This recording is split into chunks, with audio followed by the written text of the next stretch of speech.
Hello, हाँ मल्होत्रा, मैं आधे घंटे में आ रहा हूँ। हाँ हाँ, मित्रा को कहना वेट करने के लिए। Okay bye.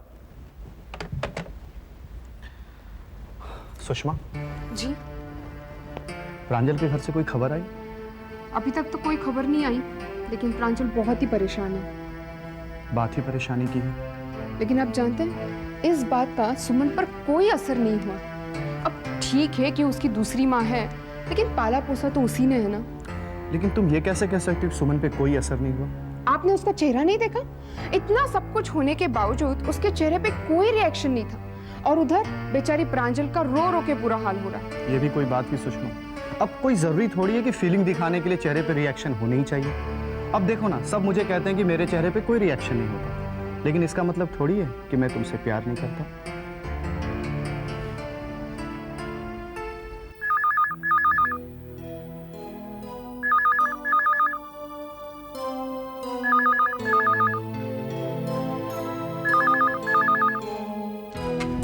Hello, Priya here. और मेरा नाम तो मेरी आवाज सुनकर ही पहचान जाओगी, है ना?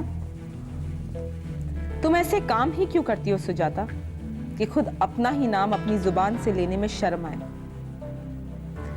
एनीवेज, कहो कैसे तकलीफ की?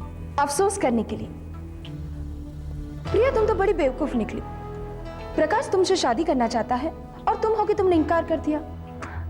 देखो, अभी भी कुछ भी नहीं बिगड़ा। मेरी बात मानो और उससे शादी कर लो। हाँ, मैंने हर काम अपनी समझ से किया है, किसी की सलाह पर नहीं। और तुम जैसी औरत के नाम पर कलंक, किसी का घर उजाड़ने वाली डायन की सलाह पर तो कभी भी नहीं। तुम अपनी सलाह अपने पास ही रखो। इतना गुस्सा रस्सी जगह पर बल नहीं गया। प्रिया, तुम्हारे पास ऐसा क्या है जो अभी भी इतना अकड़ रही हो? जो मेरे पास है ना, वो तुम जैसी तितली जिंदगी भर नहीं समझ सकती। मेरे पास मेरा सुख है, मेरा चैन है, मेरा वजूद है, मेरा स्वाभिमान है, जिसके सहारे मैं तो अपनी पूरी जिंदगी गुजार लूंगी। बदनसीब तो तुम हो सुजाता।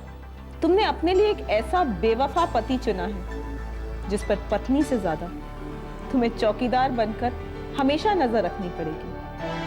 न जाने कब तुम्हारे चेहरे की चमक धुंधली हो जाए और तुम्हारा पति किसी तीसरी औरत के आगोश में नजर आए। Shut up!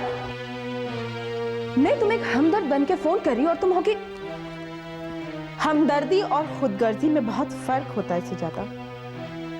तुम एक बहुत ही इनसिक्योर्ड औरत हो, जिसे हमेशा इस बात का डर लगा रहता है कि उसके साथ कभी भी कुछ भी हो सकता है। तुमने जो मुझे अभी ये फोन किया है ना, ये फोन भी तुम्हारे उस डर ने ही करवाया है कि शायद मैं तुम्हारी बात मान लूं और प्रकाश से शादी कर लूं और तुम सुरक्षित हो जाओ। लेकिन नहीं सुजाता, तुम जैसी औरतों का वजूद एक कटी पतंग की तरह होता है। तुम मुझे सलाह देने के बजाय बकुल नाम के धागे को संभालने की कोशिश करो। कहीं ये धागा तुम्हारे गले का फंदा ना बन जाए। तुमने मुझे बहुत बद्दुआएं दी हैं, लेकिन मैं तुम्हारे लिए दुआ करूंगी Sujata. Good luck to you.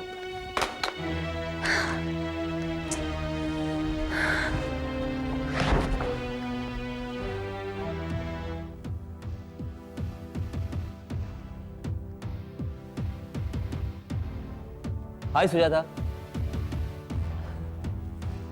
How are you my love?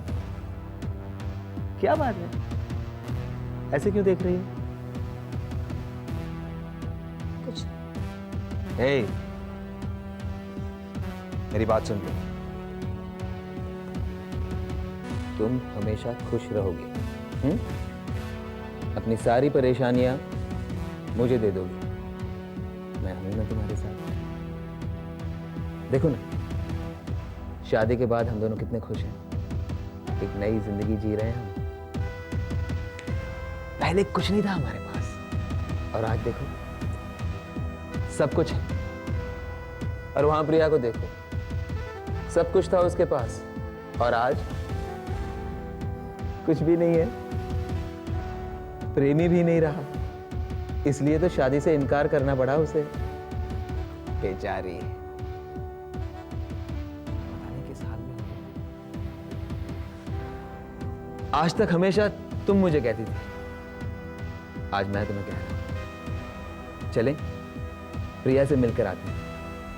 कोई जरूरत नहीं, वो जहां भी है, जैसे भी है, उसे वहीं पड़ी रहने दो।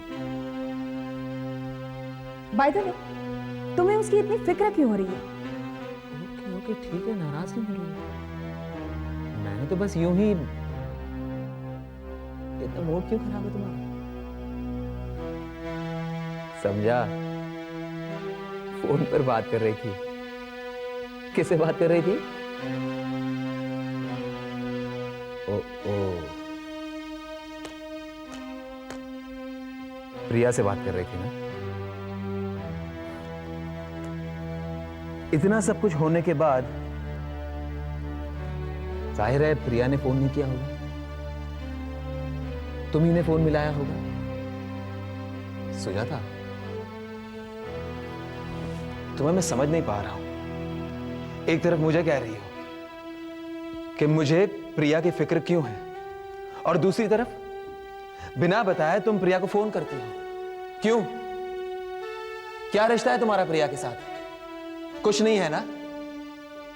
फिर क्यों अपना और उसका दोनों का वक्त और मूड खराब कर रही हो? अपनी आदतें सुधारो सुजाता, वरना एक रोज तुम्हारी यही आदत तुम्हें ले डूबेंगी। कुछ बोलती क्यों नहीं? ठीक है, मेरी बात सुनो, पुरानी बातें भूल जाओ और आज में जीना सीखो।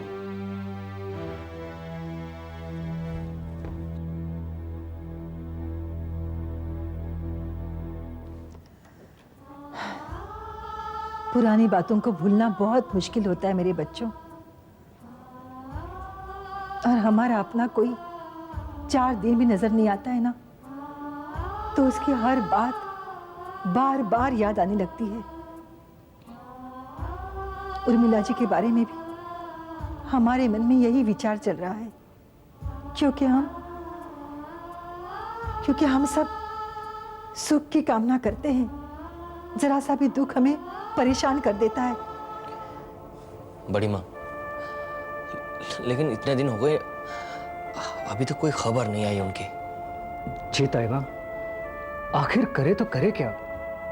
कुछ समझ में नहीं आ रहा।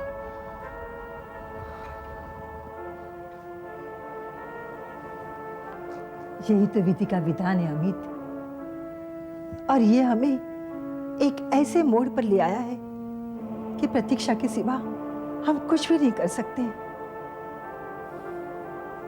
फिर भी हमें उम्मीद का दामन नहीं छोड़ना चाहिए, क्योंकि जब तक उर्मिला जी के बारे में हमें पक्की खबर नहीं मिल जाती, तब तक हम लोग ना तो ईश्वर का धन्यवाद कर सकते हैं, ना कोई कर्म कांड। प्रांजू, प्रांजू हौसला रखो, बड़ी माँ संभालिए इसे। प्रांजू हौसला रखो प्लीज। प्रांजल, चुप हो जा, चुप हो जा प्रांजल, चुप हो जा मेरी बच्ची, चुप हो जा।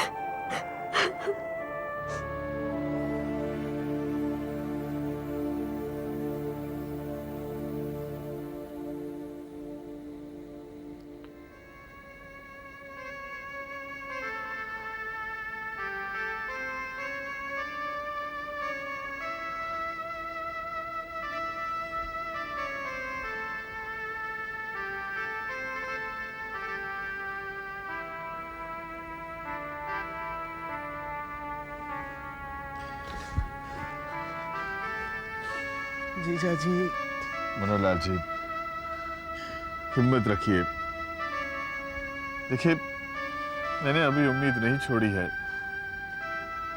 और मुझे यकीन है कि उर्मिला जहां भी होगी ठीक होगी। इसलिए पक्की खबर आने तक हम कोई कर्मकांड नहीं करेंगे। जीजा जी, इतने दिन गुजर गए, अब तक कोई खबर ना आया है।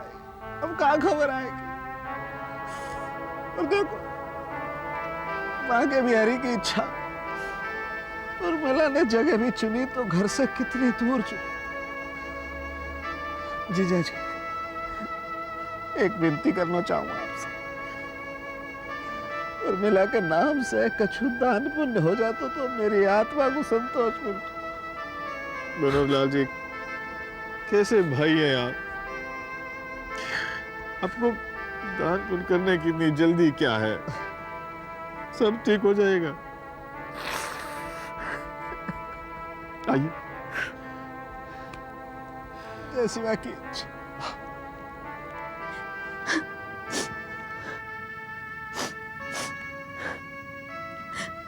बड़ी माँ, आपकी बातें बिल्कुल ठीक है,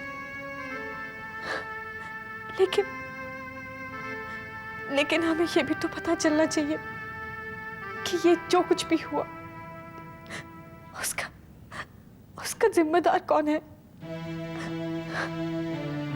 सुमन और प्रकाश भैया ना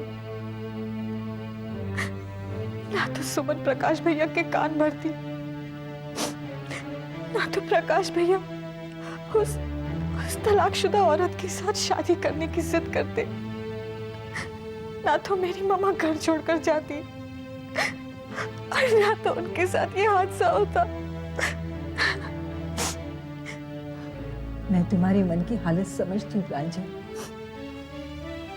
जब कोई हादसा हो जाता है तो हम दोष देने के लिए बहाने ढूंढते हैं, लेकिन ये भूल जाते हैं कि जो होने वाला है उसे कोई नहीं टाल सकता। सुख दुख तो ऊपर वाले के हाथ में है। वो चाहे तो हंसते खेलते परिवार में दुख दे सकता है, और वो चाहे तो रोते हुए चेहरों पर मुस्कान ला सकता है। लेकिन ये समय एक दूसरे को दोष देने का नहीं है प्रांजल,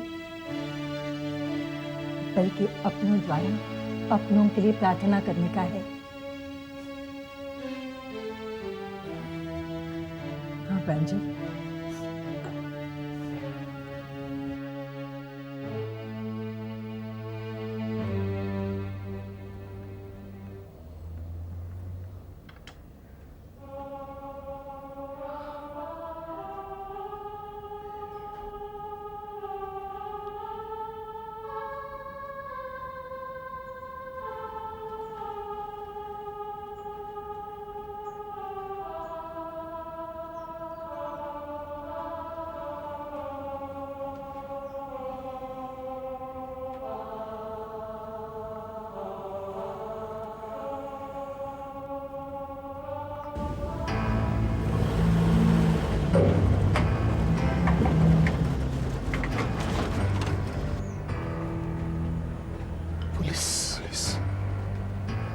शायद कोई समाचार लाए। राधे राधे। इंस्पेक्टर साहब का जो खबर आई का उर्मिला की? उर्मिला जी कौन ले आए? अरे जय बाके बिहारी लाल, तने सुन ली? अरे राधे राधे। अरे उर्मिला, जय महाराज कृपा कर। आजा, संभाल के बहना, संभाल। अरे तू कहाँ चली गई है? ऐसे कोई अपने घर को छोड़ के जाएगा? संभाल। उर्मिला तू वापस आ गई। हे भगवान, तेरा लाख लाख शुक्र है। चल अंदर लेके जा। देखो सर में कैसी चोट आई है। अरे राधे, अंदर लेके चल, अंदर लेके चल। संभाल। हाँ? इनके रिलेटिव्स में कौन कौन है? अजी कौन का? मैं भाई हूँ इनको जी, हस्बैंड है इनके। आप यहाँ साइन कर दीजिए। अच्छा लाइए। कहाँ है? अच्छा चलो महाराज। इंस्पेक्टर साहब, ज्यादा चोट वोट तो नहीं आई? मतलब याददाश्त वगैरह तो? देखिए, ये मरते मरते बची है, और इतने बड़े हादसे में केवल 3 लोग बचे हैं। सदमा तो लगेगा ही। आप लोग इनका पूरा ध्यान रखिएगा और मुझे इजाजत दीजिए। धन्यवाद साहब, आपकी बहुत बहुत मेहरबानी महाराज। आओ जी, आओ।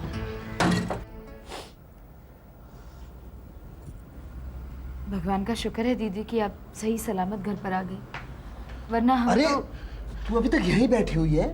अरे भाई, उर्मिला के इतनी चोट आई है, जा जाकर के हल्दिया ना दूध ला गरम गरम, जा तू भी। उर्मिला चलो, मैं तुम्हें अंदर लेके चलता। खबरदार थे मुझे हाथ लगाया तो, और मुझसे तो बिल्कुल बात मत कीजिए आप। उर्मिला ऐसे मत कहो, तुम्हारी तबीयत खराब है। खराब ही तो है, मर तो नहीं गई मैं। छोड़ दिया वहां पे मुझे इस तरह से। मालूम है, भिखारियों और गरीब तक के रिश्तेदार आए थे वहां पे, लेकिन आप लोगों ने मेरी तलाश नहीं की। कोई भी नहीं आया मेरे लिए। कैसी बातें कर रहे हो तुम उर्मिला? हमने तुम्हें कहाँ कहाँ नहीं ढूंढा। कहाँ कहाँ नहीं ढूंढा, लेकिन वहां नहीं ढूंढा जहाँ मैं थी। क्या क्या नहीं बीत गई मुझ पे। पहले मैं बस से जाके सड़क पे गिरी, फिर सड़क से खाई में। उस एक पेड़ था जिसने मेरी जान बचा ली, वरना आप दोनों की मुराद तो पूरी हो जाती। हम बहाने बना रहे। नहीं नहीं उर्मिला, ऐसा क्यों बोले? मैं खुद लेके गए जीजाजी को अपने साथ। तो वापस क्यों लेके आए? मेरी लाश ही ले आते वापस। और ये प्रकाश कहाँ है? उर्मिला वो कुछ दिनों के लिए शेखर चाचा के यहाँ गया है। वहाँ पे उसकी माँ मर रही थी और वो शेखर के यहाँ गया। वाह वाह वाह, क्या वक्त चुना है उसने वहाँ जाने का। अरे इससे तो अच्छा मैं मर ही गई होती। राधे राधे उर्मिला, ऐसे बोल क्यों बोले? अशुभ वचन है? अरे नहीं मरे ससुरे तेरे दुश्मन, मैं हूं ना, तेरे भैया मौजूद है। अरे मोकू पूरा विश्वास हो तो कछु ना हो तो माँ के प्यारी नाल की कृपा से। दीदी छोड़ो इनकी बातों को, आप आराम कर लो। सबके सब मुंह के रिश्तेदार हैं और कुछ नहीं। इस बारी दुनिया में मेरी एक ही अपनी लौती बेटी प्रांजू, और कोई नहीं। अब तो मेरा इंतजार करते करते आती हो चुकी होगी वो। अरे उसको भी कोई फोन करेगा या बैठे नाते के करते रहोगे तुम लोग? ढोंगी गई के।